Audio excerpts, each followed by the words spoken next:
রাসূল আকরাম সাল্লাল্লাহু আলাইহি ওয়াসাল্লাম বলেন, ইকালু লিসাহিবিল কুরআন ইকরা ওয়ারতাকি ওয়ারাত্তিল কামা কুনতা তুরাত্তিল ফাইন্না মানজিলাকা ইনদা আখির আয়াতিন তাকরাউহা।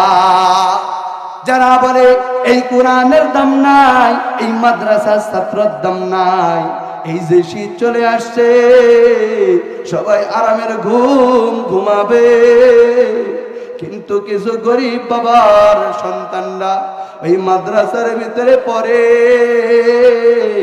এমন এক জায়গার ভিতরে গেছে।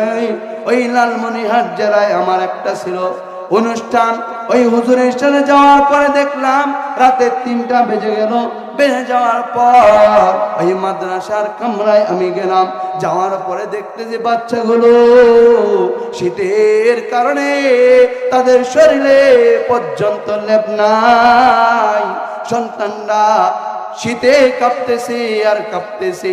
তখন আমি ওস্তাদের কাছে গেলাম, বললাম হুজুর এই সন্তানের কাপড় নাই কেন?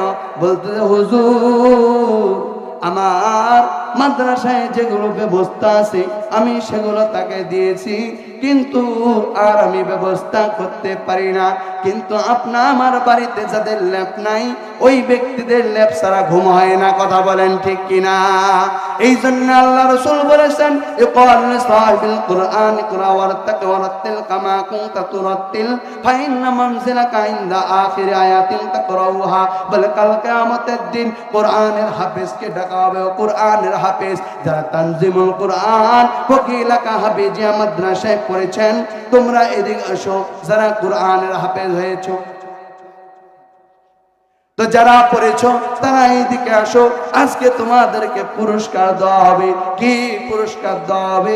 আজকে তোমরা একটা করে কোরআনুল কারীমের আয়াত তেলাওয়াত করো, একটা করে আয়াত তেলাওয়াত করবা, আর আমি আল্লাহ তাআলা তোমার জন্য জান্নাতে একতলা বাড়ি বানায় দেব। চিল্লা বলেন না আল্লাহু আকবার। যেই সন্তানেরা 6666টা আয়াত তেলাওয়াত করবে, আল্লাহ